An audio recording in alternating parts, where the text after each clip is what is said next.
Hola chicos, bueno, tenemos un nuevo vídeo, esta vez vamos a ver lo referente al punto 4 de vuestro libro, que sería la consolidación liberal, donde vamos a ver la época isabelina y el sexenio revolucionario.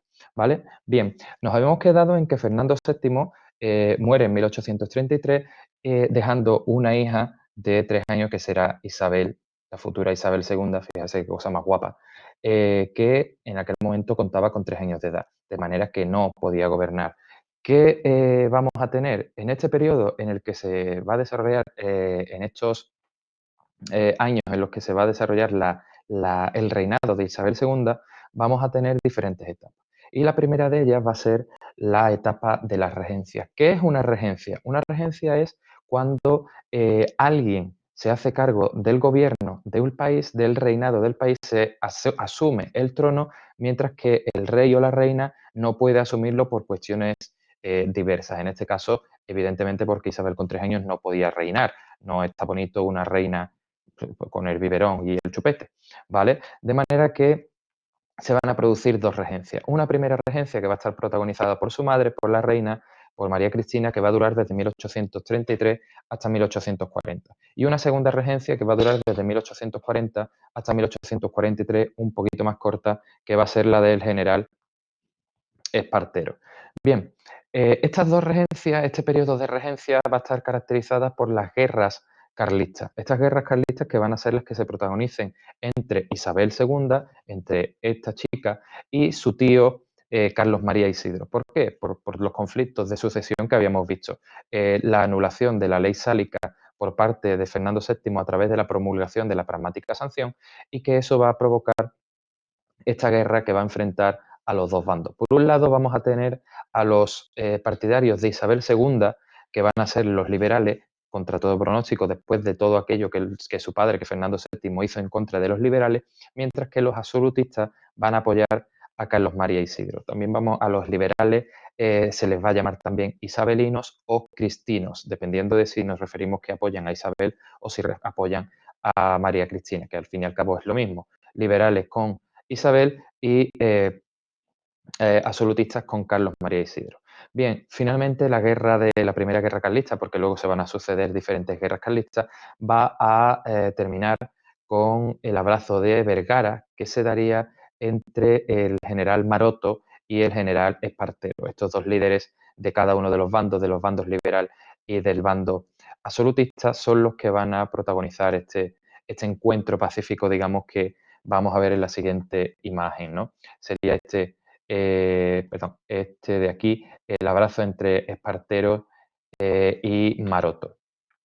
Y además vemos que la primera guerra carlista se va a desarrollar sobre todo con unos grandes focos importantes en el País Vasco, también en la zona de Navarra. Vamos a tener que Cataluña y Aragón van a ser partidarias de Carlos María Isidro, porque lo que pretenden es luchar contra, intentar recuperar aquellos fueros que perdieron. Si os acordáis, cuando se produce la guerra entre Felipe V y el archiduque Carlos de Austria, con la guerra de sucesión, la guerra en la que se entronizan a los Borbones, que vimos en temas anteriores, los catalanes los catalanes, la antigua corona de Aragón, los catalanes y Aragón, Valencia, habían perdido sus fueros, y es en este momento cuando pretenden recuperarlos apoyando a los carlistas, ¿vale? De manera que esta guerra, sumado a la Constitución de 1845, que veremos a continuación, lo que va a provocar lo que va a dejar claro es a manifestar que esta monarquía va a tener una serie de problemas importantes a los que se va a enfrentar, ¿vale? Entonces, esta es la primera fase de las regencias, y ahora pasamos al concepto, al periodo de reinado de Isabel II puramente y propiamente Bien, dicho. Esta segunda etapa del reinado de Isabel II, ahora ya de verdad empezaría lo que es el reinado de Isabel. Bien, con 12 años, 13, en 1843, Isabel II fue declarada mayor de edad. Ya el gobierno se hacía insostenible con la regencia, de manera que se van a decretar esta mayoría de edad para que sea la reina la que asuma el gobierno de la nación, el gobierno de España, ¿vale? Es en este momento cuando se va a producir la consolidación liberal. ¿Por qué? porque evidentemente ya no vamos a tener ese altibajo que decíamos que teníamos durante el reinado de Fernando VII, en donde se va a dar absolutismo y liberalismo de manera discontinua. A partir de ahora ya siempre va a imperar el liberalismo en el sentido de que los liberales habían apoyado a Isabel II. De no ser por ellos, probablemente ella no siguiera en el trono y probablemente hubiésemos pasado a tener a Carlos María Isidro como rey de España. Bien, otra de las cosas importantes que se va a dar en este sistema es que esa consolidación liberal va a ser gracias a un sistema de partidos políticos. Van a aparecer dos partidos políticos. Por un lado, el partido moderado y por otro, el partido liberal. Progresista. Ambos partidos van a ser liberales, tanto los progresistas como los moderados. Los moderados van a ser la alta burguesía, la alta media burguesía, y los liberales va a ser la clase media y la clase urbana, las clases más populares. Bien, cada uno de estos partidos va a gobernar de una manera alternativa, se va a dar la alternancia de poder. Unas veces van a gobernar los moderados y otras veces van a gobernar los progresistas, dándose las diferencias que hay entre cada uno de los partidos. De manera que en un principio lo que hacía uno lo deshacía el otro cuando entraba en el gobierno y al volver el otro al gobierno igual.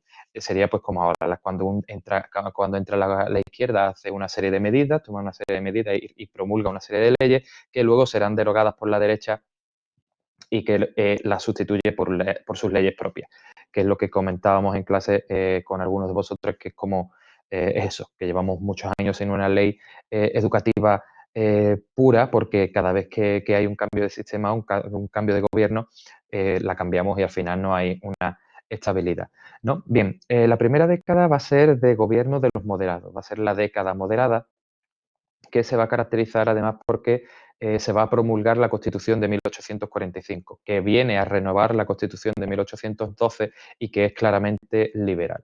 No obstante, más tarde, en 1854, 10 años después del inicio de la década moderada, va a iniciarse el bienio progresista. 2 años de gobierno progresista en la que si los moderados habían proclamado una constitución, los liberales, los progresistas también querían promulgar una constitución. Se redactó la Constitución de 1856, aunque esta nunca llegó a promulgarse, nunca llegó a hacerse oficial, ¿vale? Y ahora hablamos ya de esta última época dentro del reinado de Isabel, que va a ir desde 1856 hasta 1868. En este periodo vamos a ver cómo en la alternancia entre los moderados y los progresistas va a haber una crisis, va a haber una ruptura entre los moderados y los progresistas, y estos últimos, los progresistas, se van a radicalizar. Y además va a aparecer un partido político nuevo que va a ser la Unión Liberal, que no es ni los moderados ni los de progresista, va a ser un término medio, van a estar como en el centro. Además, va a surgir otros partidos nuevos que van a ser los demócratas y los republicanos. Los demócratas, defendían el sufragio universal masculino y los republicanos querían el fin de la monarquía. Todos ellos, salvo los moderados, los Unión Liberal, demócratas, republicanos y progresistas, van a firmar el Pacto de Ostende, entre ellos liderado por eh, Juan Prim, que veremos a continuación. Bien, como decíamos, en los últimos compases, en los últimos momentos del reinado de Isabel II, ya en 1866, se va a producir esta crisis del Estado liberal, rompiéndose la sintonía que había entre moderados y progresistas y que se unirán todos en el pacto de Ostende, que está representado aquí en esta imagen, que eran liderados por Juan Prim, que es el artífice de la Revolución Gloriosa, que veremos a continuación, y que lo que pretendía este pacto de Ostende era derrocar a la reina, es decir, obligar a la reina a irse del país y acometer una serie de reformas a través de unas cortes constituyentes que dieran una nueva constitución al país y que además incluyera por fin el sufragio universal masculino y renovar de alguna forma el país. Bien, esto va a dar lugar a un periodo nuevo que se va a llamar el sexenio revolucionario. Bien, el sexenio revolucionario va a iniciar en 1868 con esta revolución que se va a hacer contra Isabel II, que va a ser la revolución denominada la Gloriosa. Como curiosidad, una cosa curiosa, ya habéis visto que a Isabel II siempre se la representa como una señora entrada en carne, digamos, ¿no? Y que los periódicos de aquellos momentos van a decir que se lió la gorda cuando se produce la guerra, la Revolución Gloriosa, ¿no? Bien, pues este gobierno provisional que se forma una vez que Isabel se va porque se ve obligada a exiliarse, se va del país, no va a volver nunca, de manera que en 1868 se acaba el reinado de Isabel II y es cuando va a promulgarse esta nueva constitución de 1868 que es también de corte democrático y que amplía aquellas libertades que ya nos daba la Constitución de Cádiz y la posterior Constitución de 1845. Vamos a tener la libertad de expresión, libertad de prensa, de reunión, de asociación, sufragio universal masculino, división de poderes y soberanía nacional. ¿Vale? Bien, es ahora en este momento en el que voy a poner una imagen, que es esta de aquí, en la que lo que se representa, lo que se refleja es que España busca rey, porque la Constitución de 1868 establece que España es una monarquía, pero es una monarquía que no tiene reyes, porque su reina, Isabel II, ha sido obligada a exiliarse.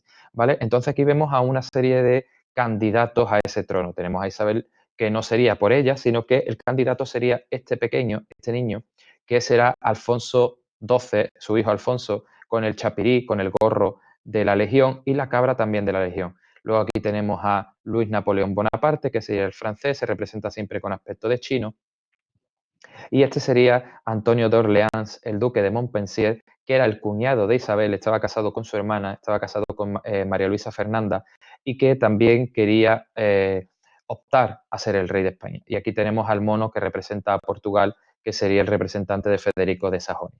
Bien, no obstante, dentro de todo este galimatías de personajes que vienen y van en España en este momento, Prim, que como hemos dicho será uno de los artífices del Pacto de Ostende, va a defender la candidatura de Amadeo de Saboya. Amadeo de Saboya es el hijo de Víctor Manuel de Italia, del rey de Italia, y es quien finalmente será nombrado rey de España contando con el apoyo absoluto de Prim. Pero lamentablemente cuando Amadeo de Saboya llega a España se encuentra con esto. El primer acto al que tuvo que acudir Amadeo de Saboya cuando llega a España es efectivamente el velatorio de Prim. Su principal defensor, su principal valedor había sido asesinado, lo habían pegado un tiro en la calle del Turco y había muerto. De manera que Amadeo I de Saboya, lo vemos aquí, un tipo elegante, Amadeo I de Saboya, el problema que se encuentra es que llega a un país donde su principal defensor ha muerto y es un país donde nadie les quiere, donde apenas entiende a los españoles no solo por el idioma, sino también por la forma de ser que tenemos los españoles. De manera que Amadeo I de Saboya será un rey muy breve en la península ibérica, en España, por 3 años que durará este reinado, básicamente porque se encuentra con la oposición feroz de los republicanos, que obviamente lo que querían era una república, estaban en contra de cualquier forma de monarquía, y por parte también de los borbónicos, que pretendían la vuelta de la familia de los Borbones, de la familia de Isabel II. Bien, aquí tenemos también, esta imagen la hemos visto, aquí tenemos, por ejemplo, la momia de Juan Prim, es solo para que la observéis. Bueno, esto es cuando abrieron el cadáver, esta es ya después del proceso de momificación y que, bueno, está expuesto en una urna que se puede visitar, por si alguno de vosotros tiene interés alguna vez en ir a verla.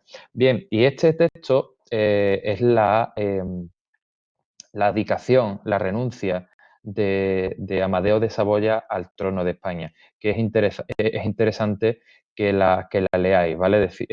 Por ejemplo, la parte, este párrafo de aquí que me parece muy interesante. Estas son, señores diputados, las razones que me mueven a devolver a la nación y en su nombre a vosotros la corona que me ofrecía el voto nacional, haciendo de ella renuncia por mí, por mis hijos y por mis sucesores. Tan harto acabó Amadeo I de Saboya de los españoles que renuncia a la corona por sí mismo y por todos los que pudieran venir detrás de él, de su familia, que pudieran ostentarla. ¿Vale? Y en este momento va a ser cuando se produzca la Primera República. ¿Vale? Tras el fracaso de la monarquía de Amadeo de Saboya, los republicanos van a proclamar la Primera República, aunque esto va a ser un periodo muy inestable. Para que, si os fijáis, la Primera República va a durar solo un año, desde 1873 hasta 1874. Fue un periodo muy inestable y es así porque si ya hemos visto que los liberales se enfrentan unos a otros, los republicanos también se enfrentan unos a otros. Vamos a tener por un lado a los republicanos unionistas y por otro lado a los federalistas, los que querían una república unida y otros los que, es decir, los unionistas que querían un Estado centralizado y luego que tenemos a los que querían una federación, que querían que que el Estado fuesen diferentes federaciones, diferentes regiones con un régimen federal, al estilo de los Estados Unidos, por ejemplo. Dice, además, además, en esta Primera República se va a producir una reactivación de las guerras carlistas. Vamos a tener la segunda guerra carlista, la segunda edición. Y un Estado descentralizado, la guerra en Cuba, que ya van a empezar los movimientos de la guerra en Cuba, aunque no será perdida definitivamente hasta 1898. Y además el cantonalismo. El cantonalismo es este mapa que tenemos aquí que lo que supone es la creación de pequeños estados independientes dentro de una misma república. Es decir, todos estos territorios querían ser territorios independientes formando parte de la corona de España, o sea, del reino de España. En este caso corona no, porque ya no sería una monarquía, sino una república. ¿Vale? Esto va a provocar diferentes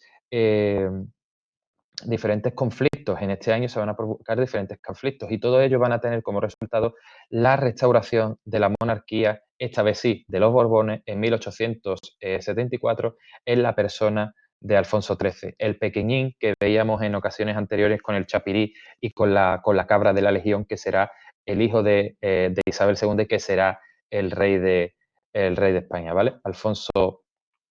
Eh, Alfonso XII, ¿vale?